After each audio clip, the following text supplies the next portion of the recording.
La crise du lac Tchad et la situation des populations qui y vivent est au cœur des débats de cette troisième conférence de haut niveau de la région du lac Tchad.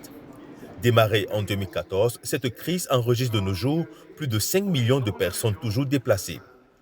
Aujourd'hui, l'ensemble des États touchés et les partenaires travaillent à s'accorder sur une stratégie régionale pour la stabilisation, le redressement et la résilience des zones touchées par Boko Haram. Il y a une bonne partie du territoire du bassin du lac Tchad qui est sous stabilisation, que ce soit au Nigeria, au Niger, au Cameroun ou bien au Tchad. Maintenant, il faut élargir cette base pour atteindre les autres villages qui ont été impactés par le conflit.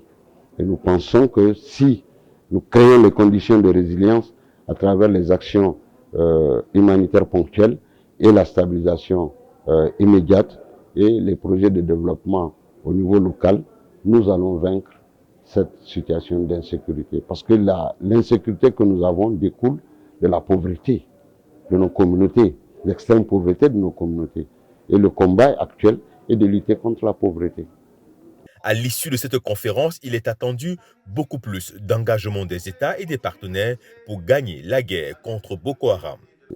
La meilleure des conclusions que nous attendons, c'est de connaître le niveau de participation des pays amis et des États membres même de la CBLT sur leur contribution sur le financement donc, du nexus humanitaire et stabilisation. Cette troisième édition vient au moment où on est en passe de gagner la guerre contre Boko Haram. Et pour que nous gagnions la guerre totalement, il faut que les amis des États du bassin du lac Tchad s'engagent davantage, que les États eux-mêmes s'engagent.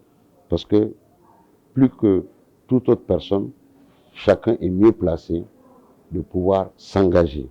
Nous avons, nous en tout cas au Niger, nous avons la volonté politique qui accompagne cette action et nous allons faire en sorte que tout ce que les pays amis tout ce qu'ils mettent pour nous soutenir soit réellement investi dans le retour à la paix et la sortie de crise au niveau de la région concernée du DIFA.